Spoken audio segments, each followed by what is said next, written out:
Hello guys, my name is Sachin Kumar and you are watching your biology class from BBC Group. Guys, last class में already हम discuss कर चुके हैं bacteria को।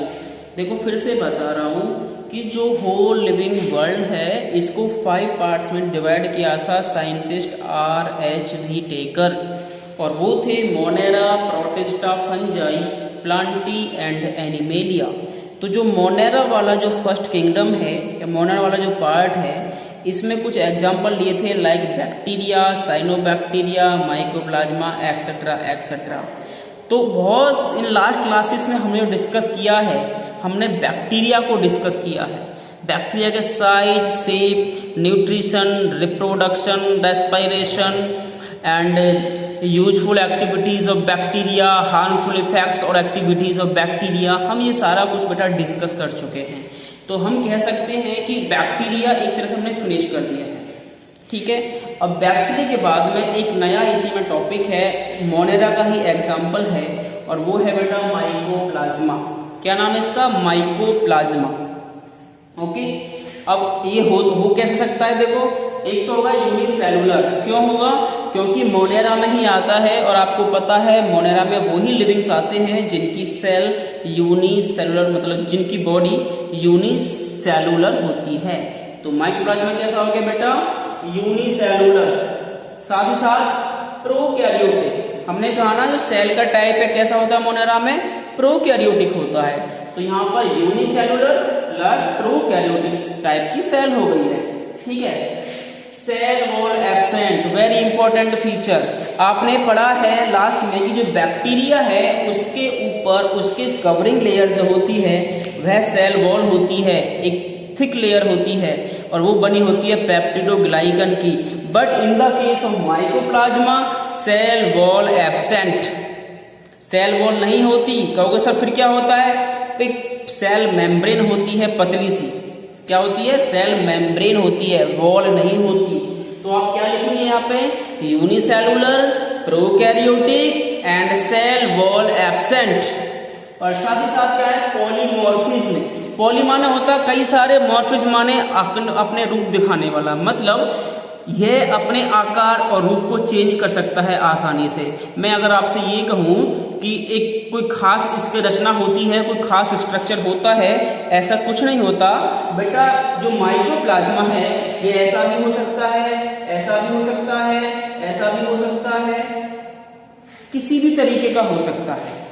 क्यों? क्योंकि सेल वॉल तो बेटा एब्सेंट है ही, सिर्फ पतली सी एक सेल मेम्ब्रेन है, बहुत थिन सेल मेम्ब्रेन है, और उसकी वजह से ये अपने जो स्ट्रक्चर है, जो मॉर्फोलॉजिकल कैरेक्टर्स हैं उसको आसानी से चेंज कर सकता है। तो इसका कोई खास स्पेसिफिक कैरेक्टर्स या स्ट्रक्चर नहीं होता, समझ पाए? इसीलिए हमने यहाँ पे वर्ड यूज किया है पॉलीमॉर्फिज्म, मतलब ये बहुत सारे अपने स्ट्रक्चर को बना सकता है, कभी गोल, कभी लंबा, पतला, टेढ़ा मेढ़ा, कुछ भी कर सकता है। इसके बाद में डिस्कवरी, इसको सबसे पहले किसने देखा था, डिस्कवर किसने किया था? डिस्कवर किया था साइंटिस्ट लुईस पास्चर। मैंने केवल पास्चर नाम लिखा है यहाँ पे, याद रखने के लिए सिंपल रहेगा। पास्चर ने किया था, और इनको कहा था पीपीएलओ। पीपीएलओ का मीन्स क्या होता है? पी का मीन्स होता है प्लूरो, पी से बना निमोनिया। निमोनिया की स्पेलिंग पी से शुरू होती है, PNE, समझ पाए बदतमीजो? L for life, O for organism.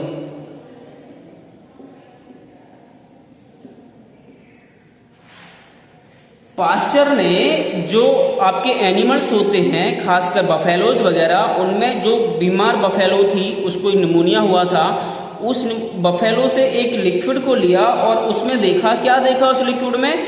कि कुछ ऑर्गेनिज्म हैं जो कि यूनिसेलुलर भी हैं, सेल का टाइप प्रोकैरियोटिक है, बट सेल वॉल नहीं है। अगर सेल वॉल होती तो हमें वैसे बैक्टीरिया बोल देते, बोलते नहीं बोलते, लेकिन सेल वॉल एब्सेंट है तो मतलब बैक्टीरिया तो हो ही नहीं सकता। पास्चर ने ये तो कहा भाई सेल वॉल तो है ही नहीं, मतलब बैक्टीरिया तो है नहीं। तो उन्होंने कहा क्या कि भैया ये बैक्टीरिया तो नहीं है, पर हाँ ये निमोनिया लाइक ऑर्गेनिज्म है। जैसे निमोनिया का बैक्टीरिया दिखता है कुछ कुछ इस तरीके से दिखता है, तो उन्होंने क्या कहते हैं? पीपीएलओ लिख दिया उसको शॉर्ट में, कि ये क्या है? बैक्टीरिया नहीं, पीपीएलओ है। तो माइकोप्लाज्मा क्या कह दिया माइकोप्लाज्मा को? पीपीएलओ, फ्लोरो न्यूमोनिया लाइक ऑर्गेनिज्म। ठीक है। अब एक कमी थी पाश्चर की कि यह इनको अलग से ग्रो नहीं करा पाए, मतलब जो भैंस से इन्होंने लिया था लिक्विड उसमें देख तो लिया पर उसको अलग से लैब के अंदर ग्रो नहीं करा पाए, उनको ज्यादा बढ़ा नहीं पाए, मल्टीप्लिकेशन नहीं करा पाए। तो ये काम किया साइंटिस्ट ई नॉकार्ड और आर रॉक्स। ई नॉकार्ड और आर रॉक्स ने इनको आइसोलेट भी कर लिया था, अलग निकाल लिया, उनको ग्रो भी करा लिया, कल्चर भी करा लिया। ठीक है। अब कहोगे सर ये माइकोप्लाज्मा नाम फिर कहां से आया? यह भैया 1929 में साइंटिस्ट नोवाक ने इनको माइकोप्लाज्मा का नाम दिया। पाश्चर ने देखा था, पीपीएलओ कहा, आइसोलेशन और कल्चर किसने किया था? नॉकार्ड तथा रॉक्स ने, और नाम जो दिया है माइकोप्लाज्मा ये दिया है बेटा नोवाक ने 1929 में। कोई दिक्कत किसी को? साइंटिस्टों के नाम याद रखने चाहिए आपको। अब सर इसके कैरेक्टरिस्टिक्स क्या होते हैं, कैसे पहचानेंगे, क्या कर सकते हैं, ये इसके लक्षण क्या हैं वो बताइए। आपको पता है मोनेरा में आएगा तो पक्की होगा कि हाँ ये यूनिसेलुलर होता है। क्लियर? ये कैसा होता है? यूनिसेलुलर ही होता है, यानी कि एक सेल का बना होता है। दूसरी, सेल का टाइप कैसा होता है? प्रोकैरियोटिक। Clear guys? इमोटाइल होता है, चल नहीं सकता, मूव नहीं कर सकता। क्यों? क्योंकि इनके पास ना तो कोई फ्लैजिला होते हैं, फ्लैजिला वगैरह सीलियम वगैरह कुछ नहीं होता, तो ये इमोटाइल होते हैं। फ्लेक्सिबल होते हैं। फ्लेक्सिबल क्यों हैं? मैंने कहा ना पॉलीमॉर्फिज्म दर्शाते हैं, अपने आकार को चेंज करते हैं। इनके पास सेल वॉल तो है नहीं, जो कि थिक लेयर होता है, तो एक बहुत थिन लेयर है, बहुत पतली सी लेयर है, इस वजह से ये अपना आकार चेंज करते हैं। फ्लेक्सिबल होते हैं, कहीं भी मोड़ दो, तोड़ दो, कुछ भी कर दो, कोई फर्क नहीं पड़ता बंदे को। फ्लेक्सिबल होते हैं। ठीक है जी। आगे, can cross the bacterial filter. एक फिल्टर, एक छलनी होती है, छलनी जैसे चाय छानने ना, ऐसी छलनी होती है जिसके द्वारा हम बैक्टीरिया को अलग कर सकते हैं। मानो एक पानी बैक्टीरिया घुले हुए हैं तो अगर उससे हम छान दें तो बैक्टीरिया अलग हो जाते हैं, लेकिन ये माइकोप्लाज्मा भाई साहब उस छलनी में से पार निकल जाते हैं, उसे बैक्टीरियल फिल्टर पेपर से भी पार निकल जाते हैं। तो क्या समझे हम कि भैया इनका जो आकार है, इनका जो डायमीटर है वह बैक्टीरिया से भी छोटा है। तो अब है कैसा? देखो बैक्टीरिया से छोटा साइज होता है और वायरस से बड़ा होता है। वायरस बहुत छोटा होता है, इससे भी छोटा होता है वायरस। तभी तो कहते हैं लोग कि भैया कोविड में मास्क से कोई फायदा नहीं हो रहा, वायरस आएगा तो आसानी से घुस जाएगा मास्क में कोई, चाहे आप 4 लेयर का पहन लो चाहे 5 लेयर का पहन लो। जहां से हवा पास हो सकती है वहां से वायरस पास हो सकता है। कि सब लगाते क्यों? खामखा चालान काटे जा रहे हैं पब्लिक के, मास्क लगाओ, ये लगाओ, वो लगाओ, क्योंकि इससे फैलाव कम होता है। फैलाव मतलब जैसे मैं आपसे अब बात कर रहा हूँ नॉर्मली, आप मेरे सामने बैठे हो और मेरे मुंह में मास्क नहीं है, तो मेरी जो ड्रॉपलेट्स है, मैं जो बोल रहा हूँ, वो जो हवा बाहर निकल रही है उसमें मॉइस्ट एयर है, मेरे अंदर का जो लिक्विड है उसमें नम हवा होती है, उससे भीगी हुई। तो जो मॉइस्ट एयर की जो ड्रॉपलेट्स हैं, छोटी छोटी पानी की बूंदें, या कैसे कि मेरे अंदर की जो लिक्विड है उसकी बूंदें दूर तक जा रही है। और अगर बाजार में किसी को कोविड हुआ है और वो आदमी बिना मास्क के घूम रहा है तो वो बहुत दूर तक अपने ड्रॉपलेट्स को फेंक देगा, और वो ड्रॉपलेट्स एयर में ही रहते हैं, और उस एयर को जो सांस के थ्रू अंदर लेगा भीड़ में, उसको हो जाएगा कोविड। इसलिए सरकार ने कहा है कि भैया मास्क लगा के रहो, उससे आपको आने से तो बहुत ही कम रोक पाएगा, लेकिन जिसको हो रहा है कोविड वो अगर मास्क लगाएगा तो वो बहुत ही कम लोगों को अफेक्ट कर पाएगा, जिससे कि बीमारी नहीं फैलती, बहुत ही कम फैलती है और उसको संभालने में आसानी होती है। बात समझ पाई मेरी कुछ? तो बैक्टीरिया से छोटा हो गया माइकोप्लाज्मा, और उससे भी छोटा होता है वायरस। जो सबसे छोटा माइकोप्लाज्मा है उसका डायमीटर 0.1 मिलीमीटर का है, माइक्रोमीटर का। मिलीमीटर का हिस्सा 1000वां हिस्सा होता है, 1 mm का 1000वां हिस्सा क्या होता है? माइक्रोमीटर। उसका भी 0.1, उसका भी 1000वां भाग करके देख लो, यही होता है ना, शायद मैथ वाले जानते होंगे।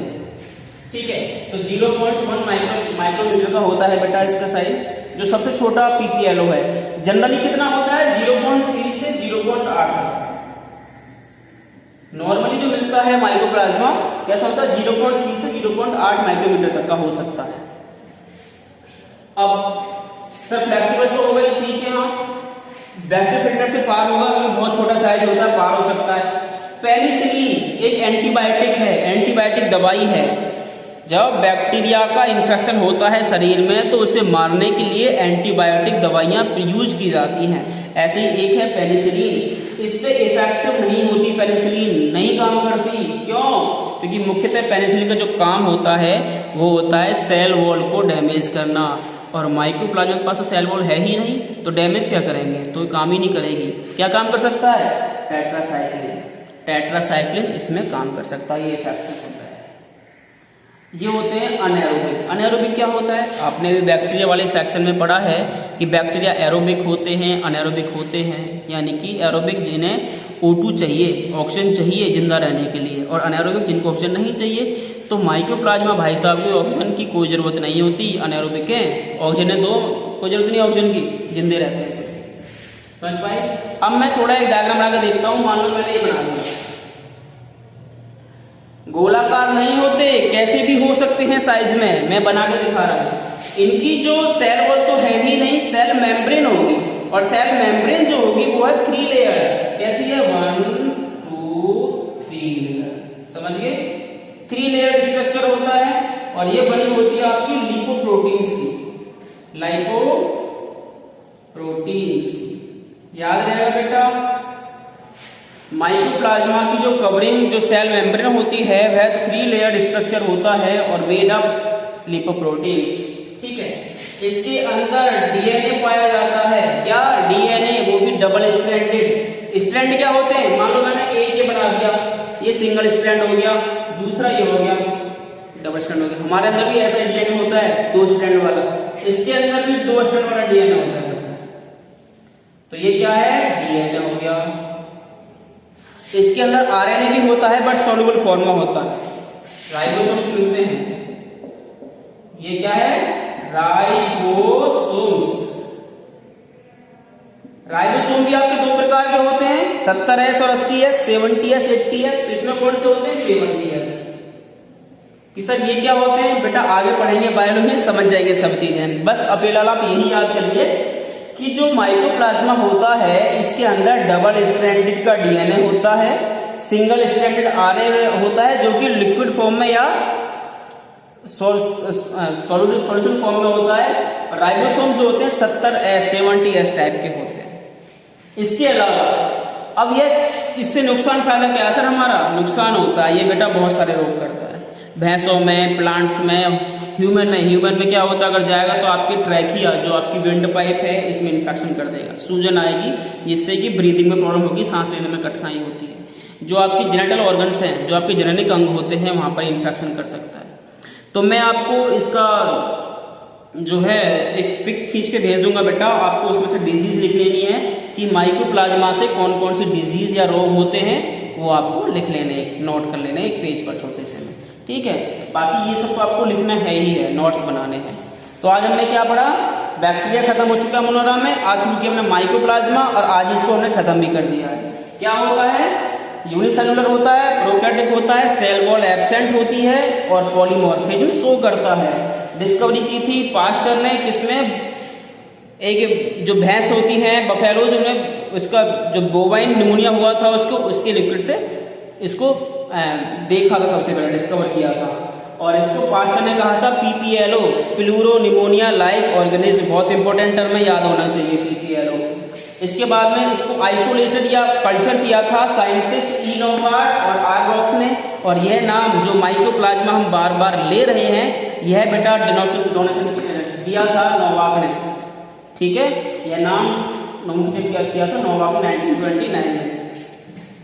इसके कैरेक्टरिस्टिक्स है बेटा, ये आपको लिखने हैं सारे के सारे, इसका डायग्राम बनाना है। मैं आपको पिक भी सेंड कर दूंगा, बाकी आप कोशिश करना वीडियो देखें, थोड़ा समझें और उसको ढंग से अपने नोटबुक में नोट कर लें।